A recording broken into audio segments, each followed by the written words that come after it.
आज आपण introduction to partnership and partnership final account हे पाहणार आहोत. म्हणजे भागीदारी संस्थेची ओळख आणि भागीदारी संस्थेची अंतिम पत्रकं पाहणार आहोत. तर 11मध्ये आपण सोल ट्रेडरचं फायनल अकाउंट पाहिलेलं आहे. तर सोल ट्रेडरमध्ये असणारे दोष म्हणजेच काय, भांडवल, व्यवस्थापन कौशल्य, जोखीम, अमर्यादित जबाबदारी यातूनच भागीदारी संस्थेचा उदय झाला आहे. आणि त्यामुळं आपल्याला 12वीमध्ये भागीदारी संस्था म्हणजे काय पाहायचं आहे. भागीदारी संस्था भारतीय भागीदारी कायदा 1932, मेथड्स ऑफ कॅपिटल अकाउंट म्हणजे भांडवलाच्या पद्धती हे आपल्याला पाहायचं आहे. त्यातला पहिल्यांदा आज आपल्याला पाहायचं आहे इंट्रोडक्शन म्हणजेच काय, प्रस्तावना.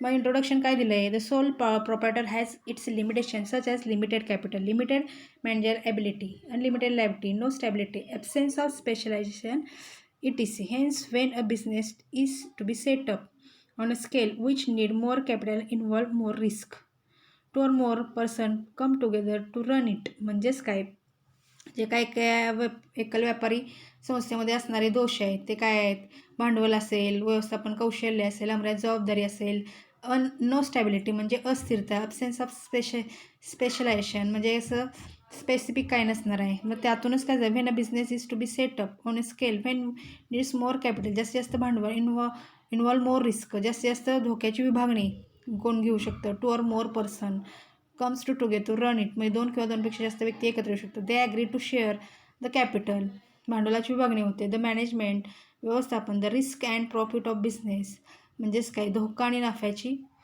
विभागणी होते. Such mutual relation based on an agreement among then person is term as partnership म्हणजेच काय, ज्याच्यामध्ये 2 किंवा 2पेक्षा जास्त व्यक्ती येऊन नफ्या तोट्याची विभागणी केली जाऊ शकते, भांडवल मोठ्या प्रमाणात येऊ शकतं, त्यालाच भागीदारी संस्था असं म्हटलं. The person who have enter into the partnership are individually known as partner. जर भागीदारी संस्थेमध्ये ज्या काही व्यक्ती येतात इंडिव्हिज्युअली त्याला पार्टनर म्हणजे भागीदार असं म्हटलं. अँड कलेक्टिव्हिटी ॲज अ फर्म म्हणजेच काय, त्यालाच कलेक्टिव्हिटी ॲज अ फर्म त्यालाच संस्था असं म्हटले. तर आपल्याला आता पाहायचं आहे meaning and definition of partnership म्हणजे अर्थ आणि त्याची व्याख्या व्हायची. Partnership is and organisation where there is an association of 2 or more person coming together to carry on business with a view to share profit or loss of business. म्हणजेच भागीदारी ही एक संस्था आहे आणि त्याच्यामध्ये 2 किंवा 2पेक्षा जास्त व्यक्ती एकत्र येऊन व्यवसायातील नफ्या तोट्याची वाटणी आपापसात करून घेतात, त्यालाच भागीदारी संस्था असं म्हटलं. त्याचा अर्थ आहे.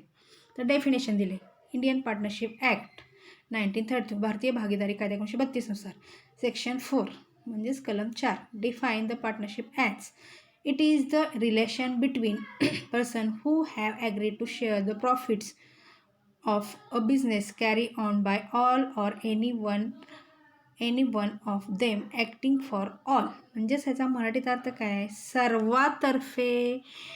सर्वांनी किंवा सर्वातर्फे काहींनी चालवलेल्या व्यवसायातील नफ्याची वाटणी आपापसात करून घेण्याच्या परस्पर संबंधाला भागीदारी असं म्हटलेलं आहे. अशी व्याख्याचा अर्थ आहे. इथं दिलं आहे दुसरी व्याख्या अकॉर्डिंग टू प्रोफेसर हँडेने दिले.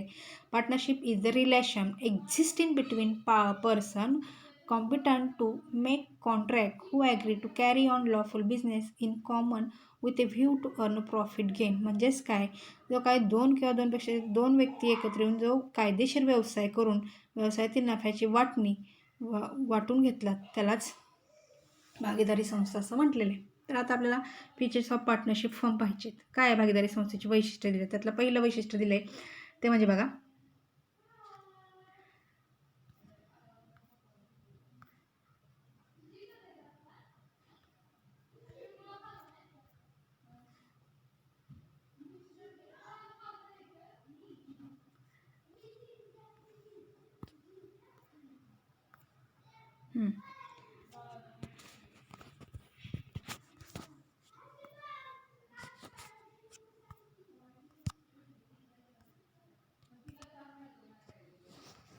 पहिल्यांदा दिलं आहे ॲग्रीमेंट. ॲग्रीमेंट म्हणजेच काय, करार. Partnership is A result of agreement between partners. It could be written or oral. A written agreement preferred so that it can be used as a proof in the court of law and such written agreement is as known as partnership deed. म्हणजेच जो काय लेखी करार असतो त्यालाच भागीदारीचा करार असं म्हटलेलं आहे. लेखी करारालाच व्यवसायामध्ये मान्यता दिली आहे त्याला करार असं म्हटलेलं आहे. दुसरं दिलं आहे नंबर ऑफ पार्टनर्स. म्हणजेच काय, भागीदारांची संख्या. Minimum 2 partners are needed to start partnership firm and the maximum number of partners are 50 according to companies act 2013. म्हणजेच काय, कमीत कमी मिनिमम म्हणजे 2, कमीत कमी 2 व्यक्ती हा व्यवसाय सुरू करण्यासाठी आणि जास्तीत जास्त 50 व्यक्ती नवीन कंपनी कायदा 1913 आवश्यक आहे. लॉफुल बिझनेस म्हणजे काय, कायदेशीर व्यवसाय. Business undertake bye partnership should be lawful, it cannot be undertake. म्हणजेच काय, कायदेशीर व्यवसाय करणं हे गरजेचं आहे. भारतीय भागीदारी कायद्यानुसार हा कायदेशीर व्यवसाय केला तर business undertake bye partnership should be lawful. म्हणजे भारतीय भागीदारी कायद्यानुसार हा व्यवसाय केला जातो. It cannot be undertake business which not allow by state. The definition of partnership also does not permit any. म्हणजेच कायदेशीर व्यवसाय केला जातो, बेकायदेशीर व्यवसायाला आपल्या राज्यात व्हॅल्यू नाही किंवा महत्त्व नाही, मान्यता नाही.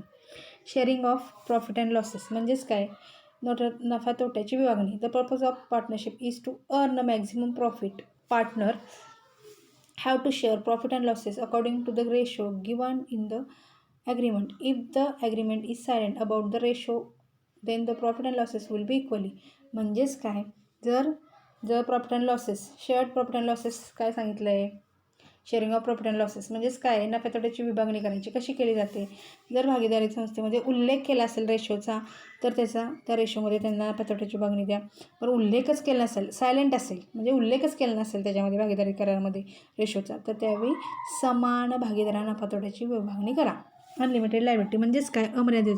The liability of partner is unlimited. Joint and several that is a partners म्हणजे संयुक्त व्यवस्थापन आहे. Are liable till the last rupee in their pocket.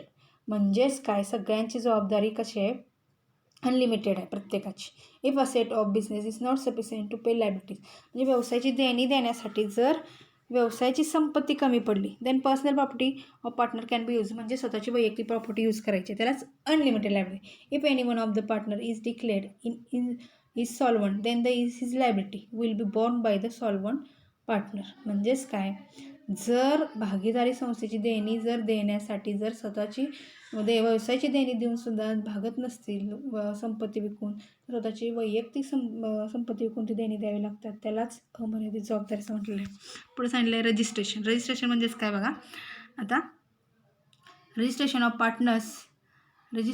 Of partnership firm is compulsory only in the Maharashtra. म्हणजेच नोंदणी करणं हे कंपल्सरी केले. With the effect from 1 April 2005.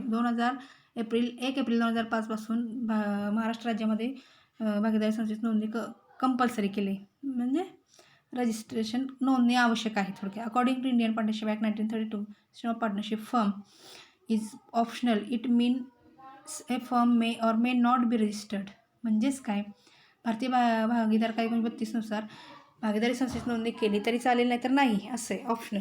Registration merely certificate is existent. It is process of entering name of partnership firm in the register of registrar.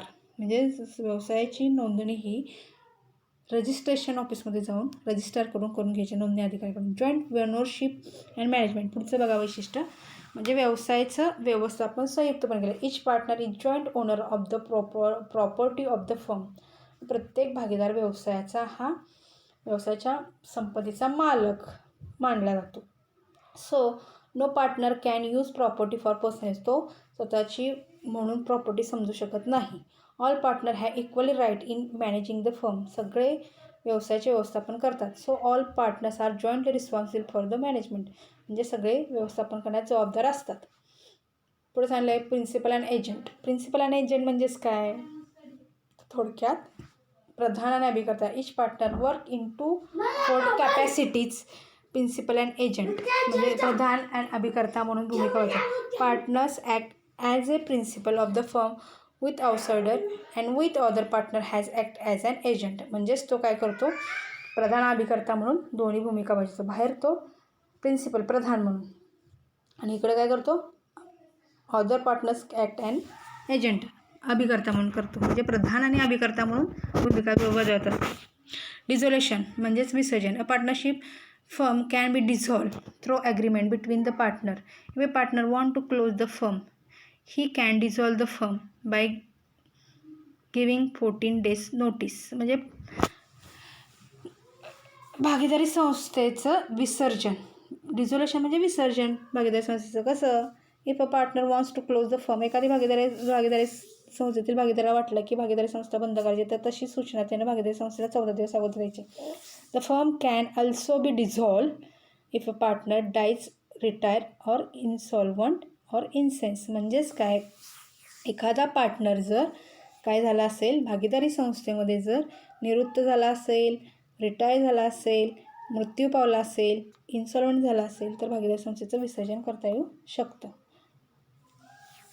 अशा प्रकारे भागीदारी संस्थेची आपण काय पाहिलेली आहेत, वैशिष्ट्ये पाहिलेली आहेत.